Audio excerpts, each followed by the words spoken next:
یہ Uzbekistan, Nishapur, Baghdad اور ان علاقوں سے وہ گئے تھے، اور انہوں نے وہ سال ہا سال تک سفر کر کے وہ چیز جمع کی اور اس کو احادیث کی کتابوں میں لکھ دیا۔ پھر سب میں اختلافات تھے، سب کے اپنے اپنے مجموعے تھے، تو چونکہ یہ بشر کا کلام ہے تو اختلافات سے بھرے ہوئے ہیں۔ پھر ان میں سے بھی 6 میں سے بھی یہ 2 کو کہتے ہیں کہ زیادہ صحیح ہیں، جن کو صحیحین کہا جاتا ہے، بخاری اور مسلم کی جو مجموعے ہیں۔ اور یہ بھی جو حقیقت ہے کہ ان 2 کی بھی ہر حدیث کو سارے جو کلمہ گو قوم ہے وہ ٹھیک نہیں مانتے، وہ ان کو درست نہیں سمجھے، یعنی اتفاق نہیں کرتے کہ ان 2 کتابوں میں پہلے بہت ساری کتابوں میں سے 6 کو صحیح کہا، پھر ان 6 میں سے 2 کو صحیح کہا، اور ان 2 میں سے جتنی بھی ان میں احادیث ہیں ان کی ساری احادیث کو سارے کلمہ گو قوم کے افراد اور جو ان کے فرقے ہیں مختلف وہ صحیح نہیں مانتے، اپنے اپنے من پسند کی احادیث کا انتخاب کر لیتے ہیں، اور یہی چیز تفرقہ کی بنیاد ہے، یہی اختلافات کی بنیاد ہے، اور یہی شرک ہے۔ یہ سارا مذہب پھر اس کے بعد انہیں احادیث کی بنیاد کے اوپر یہ تقریباً محمد رسول اللہ علیہ السلام خاتم النبیین کی وفات کے کوئی 200-250 سال بعد یہ جو افراد گئے تھے جنہوں نے احادیث جمع کی تھی، یہ 200-250 سال بعد کا واقعہ ہے، اور ساری باتیں کہ فلاں نے فلاں سے سنا، فلاں نے فلاں سے پوچھا، فلاں نے فلاں سے، اور اس نے محمد رسول اللہ علیہ السلام خاتم النبیین کو یہ کرتے ہوئے یا یہ کہتے ہوئے سنا، اس طرح کے سارے یہ ضمنی چیزیں ہیں۔ اسی وجہ سے تمام فرقے اور جو مختلف ان کے خود ساختہ اکابرین ہیں،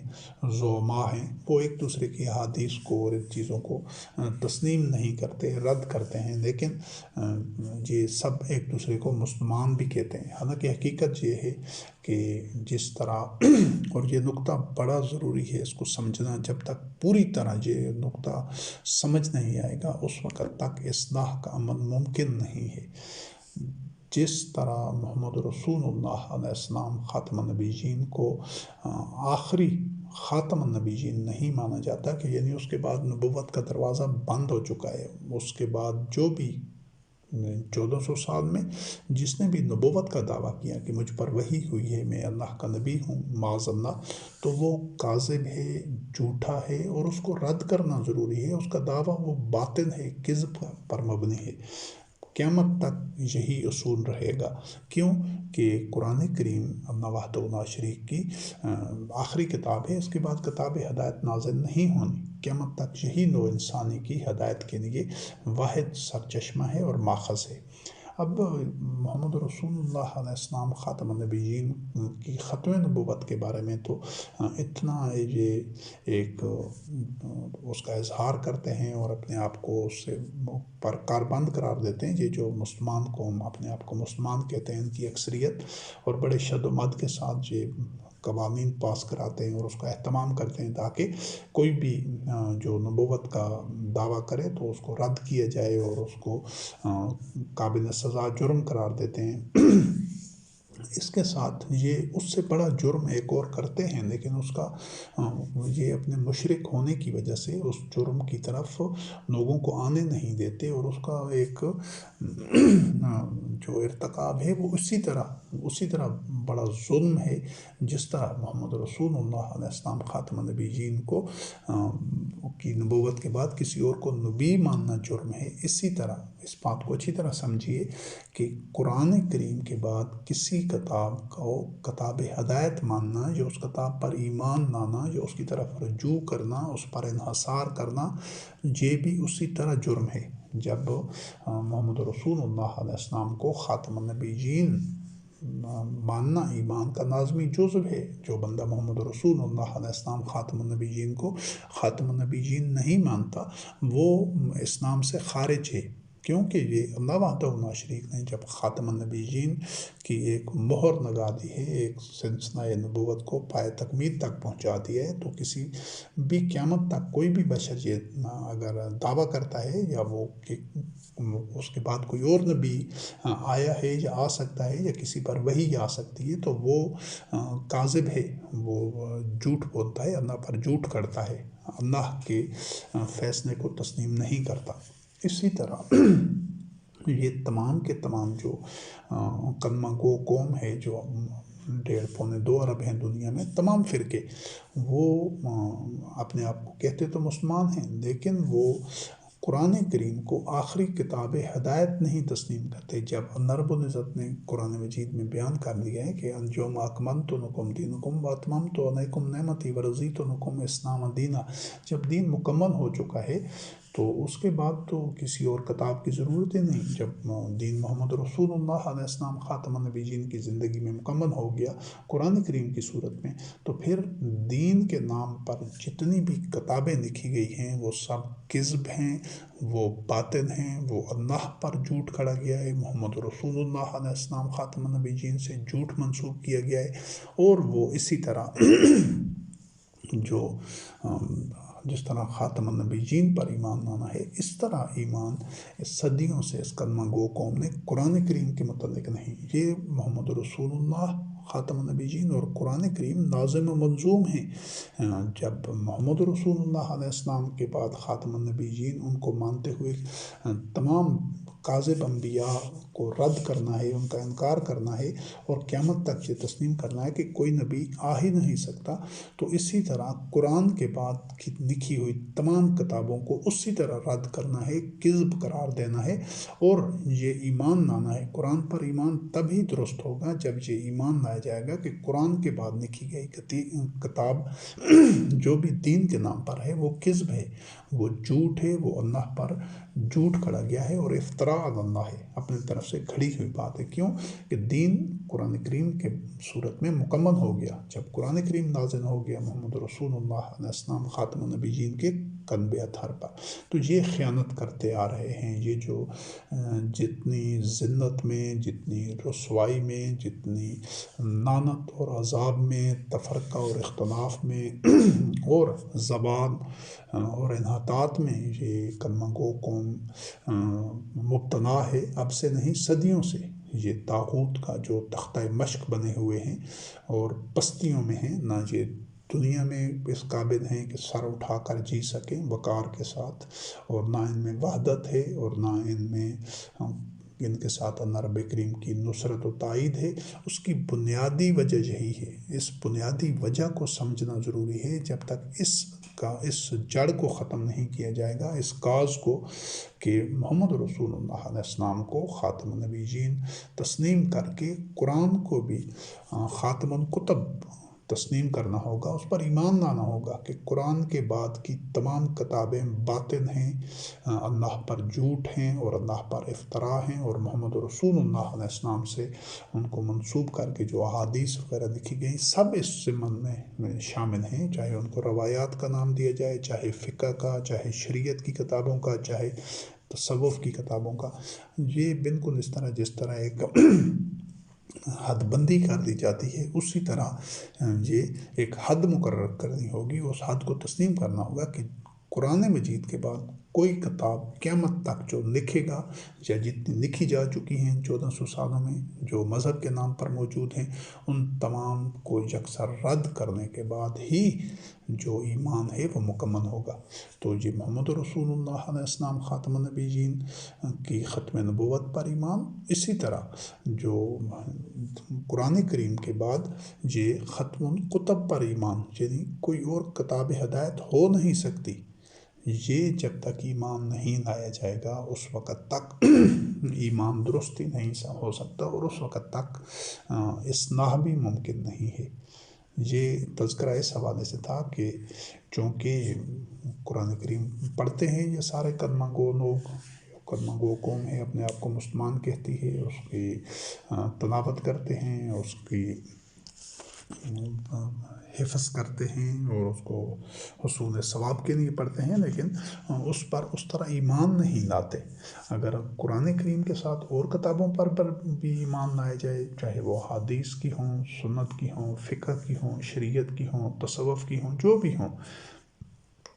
تو قرآن مجید پر ایمان باطل ہو جاتا ہے، بالکل اس طرح جس طرح محمد رسول اللہ علیہ السلام خاتم النبیین کے بعد کسی اور نبی پر ایمان لانے سے محمد رسول اللہ پر ایمان باطل ہو جاتا ہے، بالکل اس طرح قرآن مجید کے بعد کسی بھی دیگر کتاب پر ایمان لانے سے، اس کی طرف رجوع کرنے سے، اس پر انحصار کرنے سے، اس کو دین قرار دینے سے یا دین کا حصہ سمجھنے سے قرآن کریم پر ایمان باطل ہو جاتا ہے۔ ان کا جو مجھے مسلمان اپنے آپ کو کہتے ہیں کلمہ گو قوم، ان کا قرآن کریم پر ایمان باطن ہے، تو جس کا اللہ رب العزت کی وحی پر ایمان باطن ہو تو اس کو وہ وحی سے، جو اللہ رب کریم کی کتاب سے، وہ ثمرات اور نتائج اور کس طرح مل سکتے ہیں؟ ممکن ہی نہیں۔ تو سب سے پہلے اللہ رب کریم کی وحی پر درست ایمان لانا ضروری ہے، تب پھر نتائج ملیں گے، اور تب جو یہ مروجہ جو صدیوں سے جس روش پر چلتے آ رہے ہیں یہ کلمہ گو قوم، اس روش کو چھوڑنا ممکن ہوگا۔ تو یہ جو وضاحت ہے یہ اس حوالے سے ایک آج کا جو موضوع ہے اس سے کچھ مختلف تھی، لیکن بنیادی اساس ہے اللہ پر۔ جب تک اس تصور کو واضح طور پر اس کو درست نہیں کیا جائے گا، قرآن کریم پر درست تناظر میں اور ایمان نہیں لایا جائے گا، تو پھر اس کے علاوہ جو مروجہ طریقے پر قرآن کریم پر ایمان لانا ہے اللہ کی وحی پر، وہ ایمان باطن ہے۔ تو آج کی جو نشست ہے، جو موضوع ہے، وہ پہلی نشست ہے حدود اللہ، یعنی اللہ رب کریم کی حدود سے متعلق اوامر و نواہی، اللہ کے احکام کیا ہیں، کن کاموں کو اللہ رب کریم نے کرنے کا حکم دیا ہے، کن سے اس نے منع کیا ہے۔ امر اور نہیں، امر کا مطلب ہوتا ہے حکم دیا جانا، اور نہیں کا مطلب ہے منع کرنا۔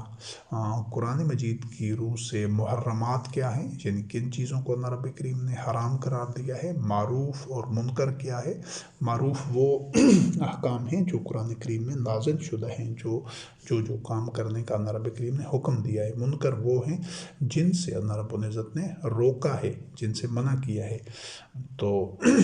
بر کیا ہے، وسعت، نیکی، بھلائی۔ تقویٰ کیا ہے، حسنات کیا ہیں، اصلاح کیا ہے، اللہ کا ذکر کیا ہے، ذکر اللہ۔ عبادات اور صلاۃ کا کیا مفہوم ہے، تسبیح، صوم، زکوٰۃ، حج، عمرہ وغیرہ۔ یہ اس ایک عنوان یا ایک موضوع میں ان تمام جو گوشے ہیں، تمام جو اصطلاحات ہیں قرآن کریم کی، ان پر ایک تائرانہ نگاہ ڈالی جائے گی، ورنہ یہ تو چونکہ وسیع موضوعات ہیں قرآن کریم میں، ان سے متعلق اور بھی کئی ایک آیات موجود ہیں، لیکن جس طرح پہلے وضاحت کی گئی ہے کہ یہ قرآن کریم میں سے چیدہ آیات ہیں، جتنی اس سے پہلے بھی نشستیں ہو چکی ہیں، تو یہ ایک تعارف کے طور پر، ایک خاکے کے طور پر، ایک نقشے کے طور پر ورنہ ہر موضوع پر اور بھی کتنی آیات قرآن کریم میں موجود ہیں، لیکن یہ محض سمجھانے کے لیے، تاکہ ایک خد و خال، ایک فیچر، ایک خاکہ آپ کے سامنے واضح ہو جائے، اور آپ پھر اللہ کی کتاب کی طرف رجوع کر کے اور اس سے حصول ہدایت کے لیے قرآن کریم سے وابستہ ہو جائیں، اس کو اپنا اوڑھنا بچھونا بنا لیں، دن رات اللہ کی آیات کا مطالعہ کریں، ان کو اپنے سامنے رکھیں۔ آپ تمام اوقات میں اللہ رب العزت کی تمام آیات، یعنی ایسا نہیں ہے کہ یہ جو جتنی آیات بیان کی گئی ہیں آپ ان کو جان لیں گے، سمجھ لیں گے تو آپ کا پورا موضوع وہ اس موضوع سے آگاہ ہو جائیں گے، نہیں۔ اللہ رب العزت کی تمام جو آیات ہیں کتاب اللہ میں، وہ تمام ایک دوسرے سے جڑی ہوئی ہیں، ایک آیت میں کئی گوشے اور کئی پہلو ہیں، کئی حقائق ہیں، ان میں عقل والوں کے لیے، فکر والوں کے لیے، ایمان والوں کے لیے تہ در تہ نئی وسعتیں، نئی گہرائیاں ہیں اور نئی حکمتیں ہیں۔ تو اللہ رب العزت کی ہر آیت کو قرآن مقصد رجوع کریں قرآن کریم کی طرف، اس پر خود غور کریں، سمجھیں۔ مقصد یہ ہے ان آیات کا اور اس کاوش کا کہ آپ کو قرآن کریم کے ساتھ جوڑا جائے۔ کیوں کہ یہی اللہ وحدہ لا شریک کی آخری وحی ہے۔ اس کے بعد جو کچھ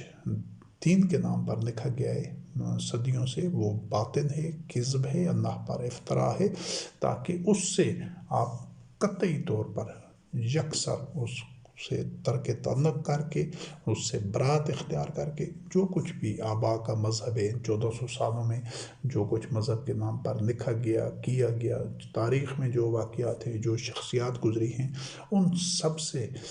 ترک تعلق کر کے، ان سے قطع تعلق کر کے، برات اختیار کر کے دین کو اس گھڑی سے، اس لمحے سے دین کا آغاز کریں جس وقت محمد رسول اللہ علیہ السلام خاتم النبیین پر قرآن کریم مکمل ہوا تھا۔ اس کے بعد یعنی محمد رسول اللہ علیہ السلام کی وفات کے بعد جو کچھ ہے 1400 سال میں، وہ محض تاریخ ہے۔ تاریخ کبھی بھی دین نہیں ہوتی۔ جو شخصیات گزری، جو ان کے مختلف واقعات پیش آئے، ان کا دین سے کچھ تعلق نہیں۔ تاریخ میں اختلافات ہوتے ہیں، تضاد ہوتا ہے، جو کچھ تاریخ پہنچی ہے ہمیں نہیں علم کہ اس میں کیا سچ ہے، کیا جھوٹ ہے، کیا آدھا سچ ہے، کہ یہ اللہ رب العزت کو علم ہے۔ لہٰذا ہم ان 1400 سال تاریخ میں جتنی شخصیات گزری ہیں، چاہے وہ محمد رسول اللہ علیہ السلام خاتم النبیین رحمۃ للعالمین کے عہد کی ہوں یا اس کے بعد کی، ہمارا ان کے بارے میں وہی موقف ہے جو موسیٰ کلیم اللہ علیہ السلام کا موقف تھا، کہ یہ ایک جو اس سے پہلے گزر چکے ہیں، ان کا معاملہ اللہ رب کریم کے پاس ہے، وہ خوب بہتر جانتا ہے۔ ہمیں نہیں علم کہ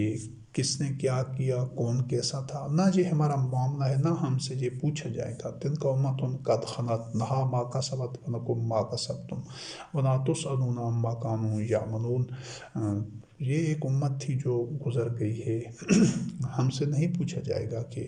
اس نے کیا کیا۔ جو اس نے کمایا اس کو ملے گا، جو ہم کمائیں گے، ہم کریں گے، ہمیں ملے گا۔ ہمارے سامنے اسی طرح اللہ وحدہ لا شریک کی نازل کردہ کتاب ہدایت، آخری کتاب ہدایت قرآن مجید موجود ہے، جس طرح محمد رسول اللہ علیہ السلام خاتم النبیین اور آپ کے متبعین رضوان اللہ علیہم کے پاس موجود تھی۔ ہم نے اپنے حالات کو دیکھنا ہے، اللہ کے احکام کو دیکھنا ہے، اللہ کی آیات کو دیکھنا ہے، اور ان کی روشنی میں، ان کی اساس کے اوپر ہم نے اجتماعی جد و جہد کا آغاز کرنا ہے۔ الحمدللہ رب العالمین، ہماری یہ کاوش اسی سلسلے میں، اسی سفر میں کے لیے ایک پہلے قدم کے طور پر یہ آپ کے سامنے اللہ کی آیات بیان کی جا رہی ہیں کہ ہم پورے کرۂ ارض پر اجتماعی انداز سے اللہ کی آیات کا، اللہ کی وحی کا اتباع کرنے کے لیے ایک جد و جہد کا آغاز کیا ہے۔ تو آپ کو بھی اس کی طرف دعوت دے رہے ہیں۔ الحمدللہ رب العالمین۔ آج کی اس نشست میں جو پہلا ضمنی موضوع ہے وہ ہے حدود اللہ سے متعلق۔ سورۃ التوبہ کی آیت نمبر 97 ہے۔ الاعراب اشد کفرا و نفاقا و اجدر ان لا یعلموا حدود ما انزل اللہ علی رسولہ، کہ وہ جو گنوار لوگ تھے، وہ ایک اجڑ لوگ، جو ایک بادیہ نشین تھے، جو شہری زندگی اختیار نہیں کیے ہوئے تھے جس وقت قرآن کریم نازل ہو رہا تھا، کیونکہ عرب کا جو کلچر تھا، جو تہذیب و تمدن تھی، تو وہ زیادہ تر دور دراز صحرا میں پھیلے ہوئے لوگ ہوتے تھے، بادیہ نشین۔ تو ان میں جو تھوڑے لوگ تھے جو بڑی بستیاں یا آبادیاں تھیں، مکہ، مدینہ، طائف، جو ان میں تھے، تو یہ جو وہ لوگ تھے، وہ چونکہ ان کے بارے میں اللہ رب کریم نے فرمایا کہ وہ جو اعراب تھے، گنوار لوگ، وہ کفر اور نفاق میں، منافقت میں اور کفر میں زیادہ شدید تر تھے، کیونکہ وہ اللہ کی، جو اللہ رب کریم نے محمد رسول اللہ پر نازل کیا، یعنی قرآن مجید کی، وہ حدود کو نہیں جانتے تھے۔ تو جو اللہ رب العزت کی حدود ہیں، جو قرآن کریم میں نازل کی گئی ہیں، جس طرح پہلے واضح کیا گیا ہے کہ اس وجہ سے اللہ وحدہ لا شریک کے کلام سے، قرآن مبین سے ہر لمحہ اس کے مفاہیم، اس کے معانی اور مطلب کو سمجھنا ضروری ہے۔ اس کے عربی پڑھنے سے یا اس کے حفظ کرنے سے کچھ حاصل نہیں، قرأت کرنے سے یا بطور ثواب اس کو پڑھنے سے یا مردوں کی بخشش کروانے کے لیے یہ کتاب نازل نہیں ہوئی۔ آپ کی جو بھی زبان ہے، جس زبان میں آپ قرآن کریم کو سمجھ سکتے ہیں، جو بھی آپ کی بولی ہے، اس میں اس کے مفہوم کو اور اس کے ترجمہ کو سمجھیں، غور و فکر کریں، تب قرآن کریم کے جو مقصد نزول ہے آپ اس سے ہم آہنگ ہو جائیں گے۔ اگر آپ اس کے الفاظ پڑھ رہے ہیں یا آیات پڑھ رہے ہیں، حفظ کر رہے ہیں، ذکر کر رہے ہیں تو اور اس کے معانی کو نہیں جانتے کہ ہمارے رب نے ہم سے کیا کہا ہے، تو آپ بالکل یہ سمجھ لیں کہ آپ کہ تمام کاوش نہ صرف ضائع ہے بلکہ آپ اندھے، گونگے اور بہرے ہیں۔ تو آج تو یہ ممکن ہے الحمدللہ رب العالمین کہ آپ ان پڑھ بھی ہیں، بے شک آپ اپنی زبان جو ہے وہ اس میں پڑھے لکھے نہیں، لیکن آج مختلف سائنسی ایجادات کے ذریعے قرآن کریم کے ترجمے تقریباً دنیا کی تمام معروف زبانوں میں موجود ہیں۔ آپ اپنی زبان میں قرآن کریم کا ترجمہ سنیں، یہ بڑی آسانی سے یہ موبائل فونز کے ذریعے اور مختلف جو آلات ہیں ان کے ذریعے سنا جا سکتا ہے۔ اس کو سنیں گے تب اس پر عمل کر سکیں گے، تب جان سکیں گے کہ اللہ کے حدود کیا ہیں، احکامات کیا ہیں، حرام کیا ہے، حلال کیا ہے، حسنات کیا ہیں، نیکیاں کیا ہیں، سیئات کیا ہیں، خیر کیا ہے، شر کیا ہے، نور کیا ہے، ظلمات کیا ہیں۔ جب تک قرآن کریم کو اس طرح نہیں سمجھیں گے اور صرف آپ اس کی عربی پڑھتے ہیں یا آیات کا زبانی یاد کرتے ہیں یا حفظ کرتے ہیں اور اس کے علاوہ اس کو ثواب کے طور پر پڑھتے ہیں، تو آپ بالکل یوں سمجھ لیں کہ آپ کوئی جادو کی یا چھو منتر کی کتاب پڑھ رہے ہیں جس کا آپ کو حاصل کچھ نہیں۔ آپ اگر آگاہ نہیں ہیں قرآن کریم کے مفہوم، مطالب اور معانی سے کہ ہمارا رب ہم سے کہہ کے آ رہا ہے، اس کا حکم کیا ہے، اس کی حدود کیا ہیں، تو اس وقت تک قرآن کریم پر ایمان لانا یا قرآن کریم کا اس طرح اس کا عربی متن پڑھنا لیکن اس سے آگاہ نہ ہونا آپ کو کوئی فائدہ نہیں دے سکتا۔ محض عربی متن پڑھنا، اگر آپ اس سے آگاہ نہیں ہیں تو قرآن کریم کو محض چھو منتر کی یا جادو ٹونا کی کتاب کے طور پر رٹا نہیں لگانا، اور اس سے اس کی عربی پڑھنے سے کوئی ثواب حاصل نہیں ہے، اگر کوئی ثمرات نہیں ملیں گے، کوئی نتائج نہیں ملیں گے، اصلاح نہیں ہو سکتی اگر آپ کو اس کا ترجمہ، مفہوم اور مطالب کا علم نہیں ہے۔ آپ بالکل ان پڑھ ہیں پھر بھی ایک عہد کریں کہ پورے قرآن کریم کا ایک دفعہ نہیں، بار بار بار بار ہر دفعہ آپ اس کے معانی، مطالب اور مفاہیم کو سنیں گے، پڑھیں گے۔ پڑھ سکتے ہیں تو پڑھیں، سن سکتے ہیں تو سنیں۔ تفاسیر میں نہ جائیں، جو اس کے حاشیے ہیں قرآن کریم کے، جو ان کی وضاحتیں کی ہیں، کسی فرقے نے کیا وضاحت کی ہے، کسی نے کیا حدیث لکھی ہے، کسی نے کیا روایت لکھی ہے، ان کی طرف بالکل نہ جائیں۔ صرف قرآن کریم کا ترجمہ، جو متن کا ترجمہ ہے، اس کی جو عربی ہے، اس کے ترجمے کو سنیں، بار بار سنیں۔ جب ہر دفعہ آپ ایک دفعہ مکمل کر لیں پھر سنیں، آپ پر نئے حقائق آشکارا ہوں گے، آپ کا ذہن کھلتا جائے گا، آپ کے قلب کے اندر نور اور روشنی آتی جائے گی۔ پھر مکمل کر لیں، پھر سنیں، اپنے دن میں سے، شب و روز میں سے، اپنی مصروفیات کے باوجود، یعنی کسب معاش اور دیگر معاشرتی اور گھریلو ذمہ داریوں کے باوجود اس میں سے ٹائم نکالیں۔ اپنے جو لہو و لعب ہے یا فضول محفلیں ہیں، جو وقت کا ضیاع ہے، تو اس کو ترک کریں اور اپنے اوقات اللہ وحدہ لا شریک کی نازل کردہ آخری کتاب ہدایت کے معانی، مطالب اور مفاہیم کو، مفہوم کو سمجھنے کے لیے اپنا وقت نکالیں، اپنی زبان میں سمجھیں۔ تو اس طریقے سے تب آپ اللہ کی حدود کو جان سکیں گے۔ اگر نہیں جان سکیں گے تو آپ بالکل، جب حدود اللہ رب کریم کی جانتے ہی نہیں ہیں تو آپ کو تو شیاطین نے یرغمال بنایا ہوا ہے، اغوا کیا ہوا ہے۔ یہ جو مذہبی پیشوا ہیں، جو اپنی طرف سے گھڑے ہوئے مذہب کو ہر روز نت نئے اضافے کرتے جا رہے ہیں جس مذہب میں، وہ جو صدیوں پہلے منافقین نے ایک بنیاد رکھی تھی، اس پر یہ تعمیر بڑھاتے جا رہے ہیں، اور ان 1400 سال میں ہزاروں کتابیں لکھی جا چکی ہیں مذہب کے نام پر، حالانکہ قرآن کریم کے بعد کسی کتاب کی ضرورت ہی نہیں ہے، جس طرح محمد رسول اللہ علیہ السلام خاتم النبیین کے بعد کسی نبی کی ضرورت نہیں ہے، اسی طرح قرآن کے بعد کسی کتاب کی ضرورت ہی نہیں ہے دین کے نام پر۔ یہی قرآن کریم ہی کافی ہے، یہی مکمل ہے، یہی آسان تفسیر ہے۔ اس کا جب اپنے مقام پر اس کی ساری وضاحت کی جا چکی ہے، اپنے الگ موضوع سے جو ایمان سے متعلق ہے، قرآن کریم پر ایمان سے متعلق، وہ ساری وضاحت اس میں موجود ہے اس عنوان میں۔ تو یہ اللہ کی حدود کو اگر آپ نہیں جانیں گے تو آپ ساری زندگی جس طرح پہلی جو نسلیں تھیں جو جہالت میں اپنی زندگی گزار گئیں، ظلمات میں گزار گئیں، ان کو اللہ کے کلام کا، اللہ کی حدود کا علم بھی نہیں تھا، آپ بھی اسی طرح زندگی کے مقصد سے غافل رہتے ہوئے جہالت میں زندگی گزار جائیں گے، اگر آپ اللہ کی کتاب سے، قرآن مبین سے خود اپنے مطالعے، اپنے عقل و فکر اور شعور کی روشنی میں اس سے آگاہ نہیں ہوتے۔ بار بار اس کا مطالعہ کریں، مکمل کریں، پھر شروع کر دیں، پھر مکمل کریں، پھر شروع کر دیں، اور یہ سلسلہ آپ کی زندگی کے آخری سانس تک جاری رہنا چاہیے۔ تب آپ اللہ وحدہ لا شریک کی وحی کے ساتھ جو آپ کا وابستگی ہے، اس کا حق تو شاید پھر بھی ادا نہ ہو، لیکن آپ کی بھرپور کوشش ہوگی۔ تو اس سلسلے میں پہلے اللہ وحدہ لا شریک کی حدود کو سمجھنا ضروری ہے۔ جو نہیں جانتے تھے، جو ان کا علم نہیں رکھتے تھے، کیوں کہ وہ وہی جو عرب کا کلچر تھا، جو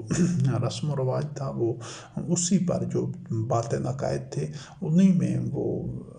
انہیں پر چل رہے تھے، اور وہی کی تعلیمات سے ہی آگاہ نہیں تھے، تو وہ اسی وجہ سے کفر اور نفاق میں وہ روشنی ان کے قلوب میں آئی ہی نہیں تھی، تو اسی وجہ سے اس میں شدید درد تھے۔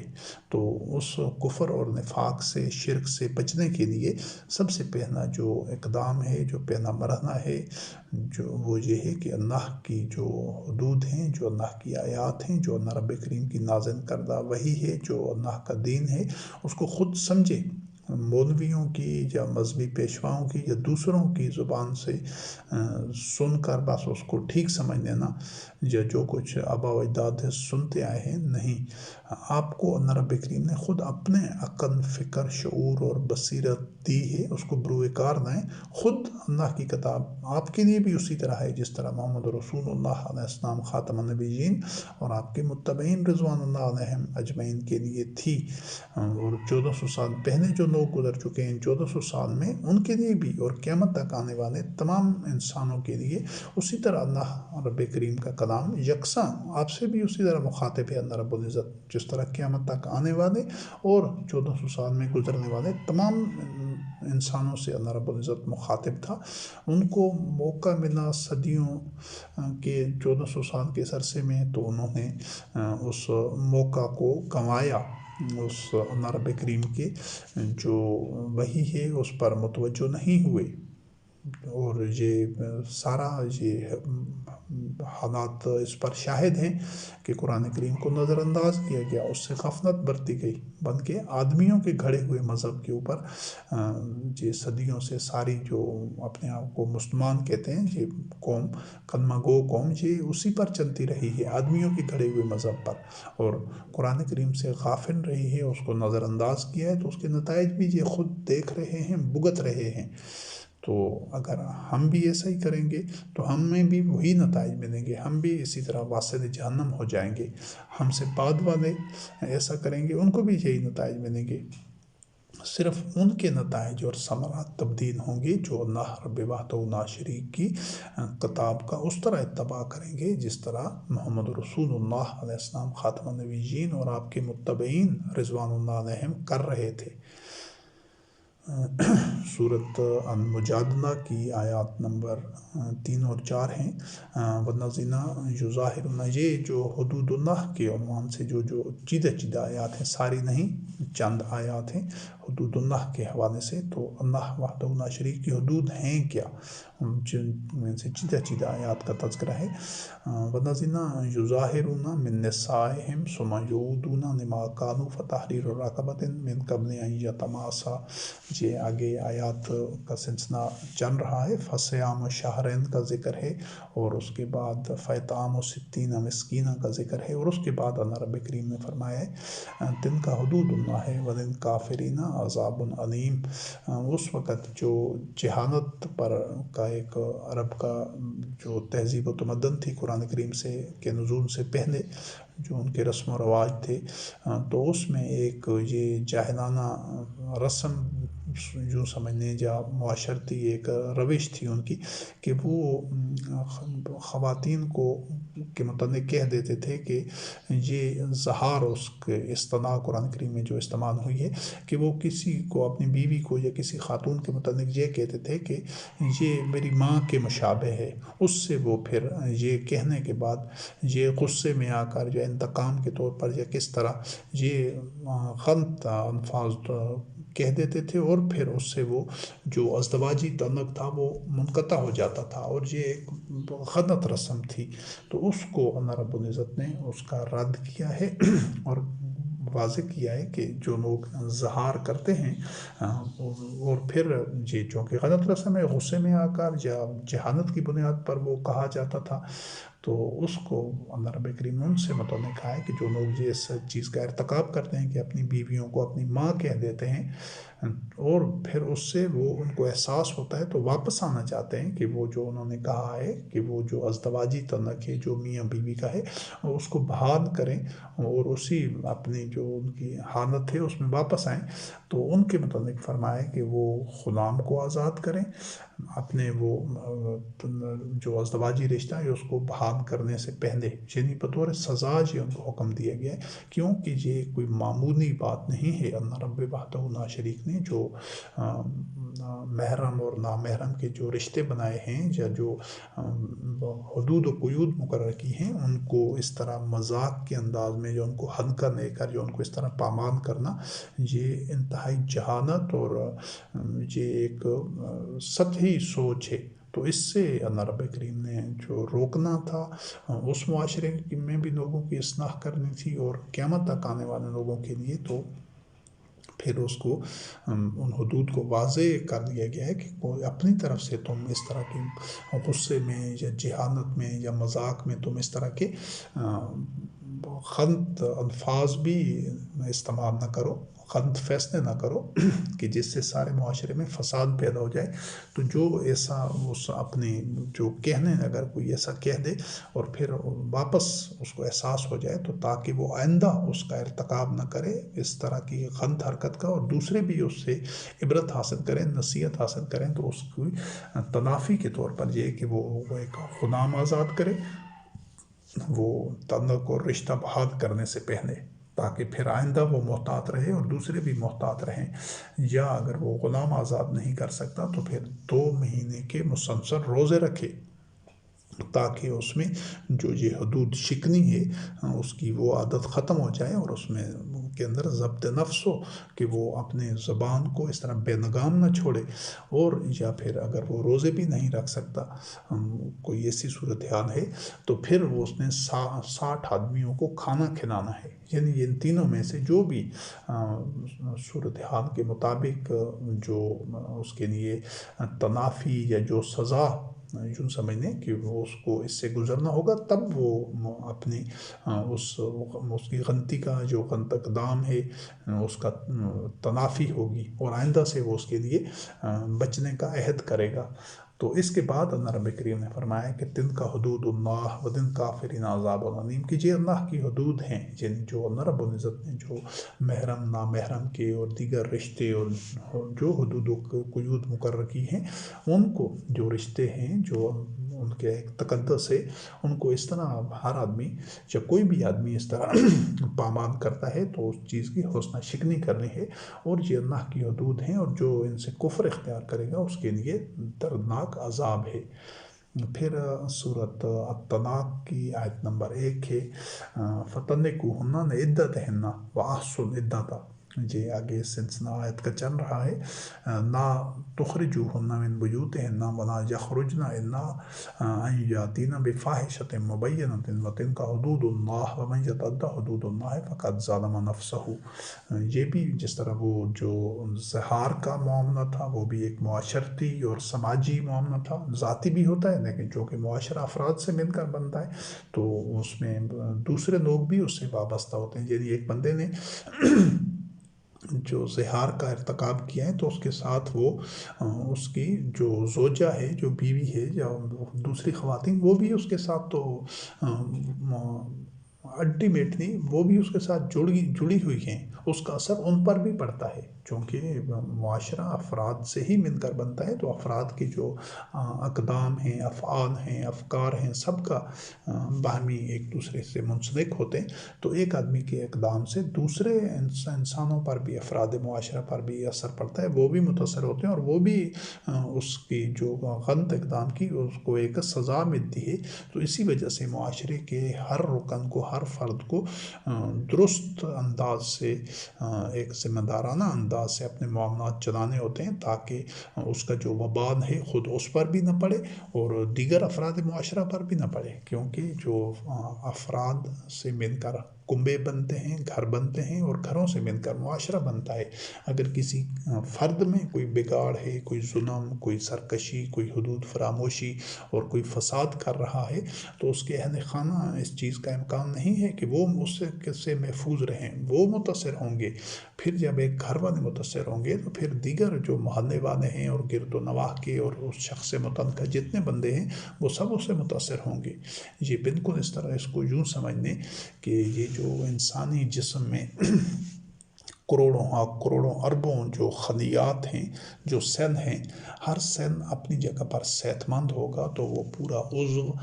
صحت مند ہوگا۔ جب سارے اعضاء صحت مند ہوں گے اور اپنے افعال ٹھیک طریقے سے سر انجام دے رہے ہوں گے تو انسانی وجود ایک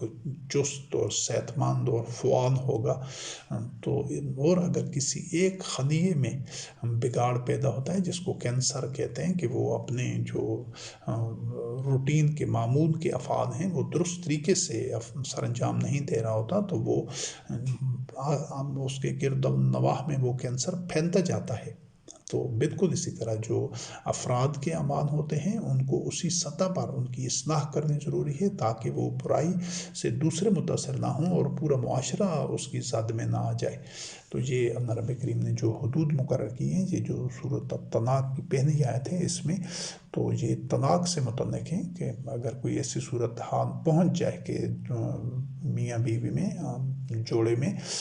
وہ نباہ کی صورت نہ رہے، ساری کوشش کر دی جائے لیکن پھر بھی ان میں نباہ نہ ہو سکے تو پھر ان کو طلاق دو اور اس کی عدت شمار کرو ایک مدت تک۔ یہ قرآن کریم میں جو اس کا طریقہ کار بیان کیا گیا ہے کہ یہ جو ایک غلط فہمی ہے کہ فوری طور پر کسی نے جہالت میں، غصے میں یا انتقام کے طور پر کہہ دیا کہ طلاق طلاق طلاق 3 دفعہ کہنے سے وہ طلاق واقع نہیں ہو جاتی۔ یہ میاں بیوی کا جو ایک رشتہ ہے، جو بندھن ہے، یہ ساری زندگی کے لیے ہوتا ہے اور اس میں اس طرح جذباتی طور پر غصے میں یا مغلوب الغیظ ہو کر انتقاماً یا جہالت کی بنیاد پر، کسی وجہ سے غلط فہمی کی بنیاد پر یکدم طلاق طلاق کہہ دینے سے طلاق نہیں ہو جاتی۔ یہ ایک پورا سماجی پروسیس ہوتا ہے اور یہ 3-4 مہینے پر مشتمل ہوتا ہے۔ اس میں موقع دیا جاتا ہے فریقین کو کہ وہ جب اس غصے کی حالت سے نکلیں تو پھر وہ رجوع کر سکیں اور رشتے کو بحال کریں۔ تو یہ ایک طریقہ ہے اور اسی چیز کو اللہ رب کریم نے فرمایا کہ وہ ان کو ایک عدت تک، یعنی وہ جو ایک وقت مقرر کیا اللہ رب کریم نے 3-4 ماہ کا، اس وقت کے دوران وہ اس کا انتظار کریں اور اس سارے عرصے میں اگر وہ اپنے فیصلے پر قائم رہتے ہیں تب طلاق ہوگی۔ تو اس طلاق دینے کی صورت میں یعنی کو عدت کی پاسداری کرتے ہوئے طلاق دو اور عدت کا شمار کرو، اور اس دوران ان کو ان کے گھروں سے نہیں نکالنا. یعنی اگر فیصلہ کر دیا ہے کہ علیحدگی اختیار کرنی ہے اور کوئی راستہ نہیں ہے، ساری کاوشیں کر دی گئی، تو اس کے باوجود بھی اس عرصے میں ان کو گھروں سے نہیں نکالنا اور نہ وہ خود گھروں سے نکلنے. ہاں اگر یہ کہ وہ فاحشۃ مبینہ، اگر کوئی وہ ایسا خود ہی فحاشی کا ارتکاب کریں تو پھر ان کو گھروں سے نکالا جا سکتا ہے. یعنی وہ اس حد تک اگر ان کے اندر شر پسندی اور شر آ جاتا ہے کہ وہ اللہ وحدہ لا شریک کی حدود کو خود عام پامال کر دی ہیں، تو پھر ان کو بے دخل کر دیا جائے. تو اگر وہ نہیں کرتی ہیں تو طلاق بالکل ہو، لیکن ان کو جو ان کی عزت نفس کو مجروح نہ ہونے دیا جائے، ان کو بے سہارا نہ چھوڑا جائے، اور ان کو ٹھیک ہے راستے الگ الگ ہو گئے، کسی بھی وجہ سے نباہ نہیں ہو سکتا، لیکن وہ جو علیحدگی اختیار کرنی ہے وہ بھی بڑے باوقار انداز سے اور آسان انداز سے ایک دوسرے کی عزت نفس کا خیال کرتے ہوئے، اور ایک دوسرے کی تاکہ محض اس کو ایذا رسانی نہ ہو اس کا مقصد، اور اس کی عزت نفس کو مجروح کرنا مقصد نہ ہو، تاکہ وہ بعد میں کسی اور جگہ پر رشتہ کرے تو وہ باوقار انداز سے اپنی جو زندگی ہے اس کو گزار سکیں. تو اس چیز کا خیال کرنا ہے تمام مومنین کو. ہاں اگر وہ خواتین بفاحشۃ مبینۃ، وہ سر عام اعلان اگر فحاشی کا ارتکاب کرتی ہیں تو پھر ان کو گھروں سے نکالا جا سکتا ہے. اس کے بعد اللہ رب کریم نے فرمایا کہ جو اللہ کی حدود ہیں، اور جس نے اللہ کی حدود کو توڑا، فراموش کیا، پامال کیا، تو اس نے اپنے فقط ظلم نفسہ، اپنے نفس پر ظلم کیا ہے. تو جہاں پر بھی آپ دیکھیں کہ اللہ رب کریم کی حدود، وہ جو پہلی آیت تھی اس میں بھی وہ ایک خاندانی زندگی سے متعلق تھی کہ اس کا اثر پھر پورے معاشرے پر پڑنا تھا، یعنی کہ مرد عورت کے درمیان اور پھر پورے معاشرے پر. یہاں پر بھی جو اللہ رب العزت کی حدود کا تذکرہ ہے وہ میاں بیوی کے طلاق سے متعلق ہے. تو ان کے لیے بھی وہ جو گائیڈ لائنز، جو رہنما اصول اللہ رب کریم نے دیا ہے کہ علیحدگی کرنی بھی ہے تو آسان انداز سے کرنی ہے. ایسا نہیں کہ دوسرے کو نشان عبرت بنا کر یا خواہ اس کو اذیت دے کر بے وجہ. اگر اختلافات ہیں تو اختلافات کو حل کرنے کی کوشش کریں، اور پوری کوشش کریں کہ طلاق تک نوبت نہ آئے، کسی طرح معاملات سلجھ جائیں. اور یہ ایک معاشرتی ذمہ داری ہوتی ہے، یہ محض میاں بیوی کی ذمہ داری نہیں ہوتی ہے، پورے معاشرے میں کی یہ ذمہ داری ہے کہ وہ ان میں مفاہمت کے لیے بھرپور کردار ادا کریں. اور اگر کوئی غلط فہمی ہے، کوئی ناراضگی ہے، یا کوئی ایک فریق کسی حوالے سے دوسرے کے حقوق پورے نہیں کر رہا، غیر ذمہ دار ہے، اور وہ اللہ رب کریم نے جو رہنما اصول دیے ہیں وہ ان کو نظر انداز کر رہا ہے، تو معاشرہ اجتماعی طور پر ان کے تمام عزیز و اقارب اور معاشرے والے کوشش کریں کہ وہ جو فریق ایک یا دونوں وہ اعتدال کا راستہ چھوڑ رہے ہیں تو اس کو اعتدال کے راستے پر لائیں، تاکہ ان کی جو گھریلو زندگی ہے، ازدواجی زندگی ہے، اسی طرح چلتی رہے اور طلاق کی نوبت نہ آئے. لیکن اگر اس سب کاوش کوشش کے باوجود بھی ان میں مفاہمت نہیں ہو سکتی اور وہ علیحدگی پر ہی ایک اس علیحدہ ہونے کے نتیجے پر فیصلے پر پہنچ چکے، تو پھر ان کی علیحدگی بھی آسان انداز سے ہونی چاہیے. سورۃ النساء کی آیات 13 اور 14 یہ ترکہ کی تقسیم اور وراثت کے اصول سے متعلق ہے. وہ بیان کرنے کے بعد اللہ رب کریم نے فرمایا تلک حدود اللہ، یہ اللہ کی حدود ہیں. اور آگے اسی کے آخر میں ان آیات کے الفاظ ہیں وَمَن يَعْصِ اللَّهَ وَرَسُولَهُ وَيَتَعَدَّ حُدُودَهُ يُدْخِلْهُ نَارًا. تو یہ پہلے اس کی الگ سے وضاحت کی جا چکی ہے کہ قرآن کریم کا نازل ہونا، یہ جو اس پہلے کا جو موضوع تھا اس میں یہ اس گوشے کو اجاگر کیا گیا تھا کہ قرآن کریم جس ماحول میں نازل ہو رہا تھا، جو منظر تھا اس وقت، اس حوالے سے اللہ رب کریم اس پورے معاشرے کو، جب جو لوگ ایمان لا رہے تھے ان کو قرآن کریم کے نازل ہونے سے پہلے وہ تباہی کے گھڑے کے کنارے پر تھے، اور پھر اللہ وحدہ لا شریک نے وہی بتدریج نازل کرتے کرتے کرتے اور لوگوں کی ایک تزکیہ نفس اور ان کی اصلاح کرتے ہوئے ان کو انتہائی رفعتوں تک رضی اللہ عنہم ورضوا عنہ کی معراج تک اللہ رب العزت لے کر گیا، جو لوگ وہی کا اتباع کر رہے تھے۔ تو وہ لوگ جو تباہی کے گھڑے کے کنارے پر تھے، اس پستیوں سے نکال کر ان بلندیوں تک لے جانے کا جو عمل تھا وہ ایک ایسے معاشرے میں ہو رہا تھا، ایک ارتقاء کا جو سفر تھا کہ جس معاشرے میں لوگوں کے باہمی رابطے اس طرح نہیں تھے جس طرح آج رابطے ہیں، اور لوگ کوئی کہیں پر رہتے تھے، کوئی کہیں پر رہتے تھے، تجارت کی نوعیت اور تھی، قافلے جاتے تھے، اور ایک دوسرے تک جو لوگ ایک دوسرے کے کام نہیں آ سکتے تھے جس طرح آج آ سکتے ہیں۔ وہ مثال کے طور پر اگر کوئی بندہ کسی تجارتی قافلے میں چلا گیا ہے تو ہو سکتا ہے اس کو ہفتے اور مہینے لگ جائیں، ان کا پھر کوئی رابطہ نہیں رہتا تھا آپس میں، نہ کوئی یہ ٹیلی فون وغیرہ، نہ اس طرح کوئی ڈاک کا نظام، نہ کوئی رابطے، نہ کوئی کیفیت۔ تقریباً سارے جو معاملات ہوتے تھے ایک دوسرے کی مدد کرنے کا یا لینے دینے کا، یا کوئی مان دولت ایک دوسرے کو دینے کا یا لینے کا، وہ تمام کے تمام تب ممکن ہوتے تھے جب افراد آپس میں بن مشافہ ملتے تھے۔ آج جو صورتحال ہے تو آج تو چونکہ پورے جو معاشرت ہے جو وہ تبدیل ہو چکی ہے، اس وجہ سے کہ آج بے پناہ سہولتیں آ چکی ہیں، بہت ساری چیزیں، بہت ساری جو اس دور میں ناممکن تھی وہ آج ممکن ہو چکی ہیں۔ اس وقت تو یہ صورتحال تھی کہ کسی نے ایک نشست میں کوئی 10 بندے بیٹھے ہیں اور کوئی بات ہوئی ہے تو وہ 10 وہاں سے سن کر اٹھتے ہیں، کوئی کسی سمت چلا گیا، کوئی کسی سمت، آگے وہ بندے جو بیان کریں گے تو ہر ایک کی اپنی علمی سطح کے مطابق جو معاملہ وہاں پر اس نشست میں 10 آدمیوں کی موجودگی میں جو چیزیں زیر بحث آئیں، گفتگو ہوئی، وہ 10 آدمیوں نے سنی، تو آگے وہ جو 10 بندے مختلف بندوں کو جا کر بتائیں گے، تو ان کے بتانے میں اور ان کے فہم میں 10 آدمیوں کی اپنی علمی سطح، اس کے فہم، اس کی سمجھ کے مطابق وہ جو آگے وہی بات، وہی معاملات بیان کریں گے، تو آگے سمجھنے والے تمام بندے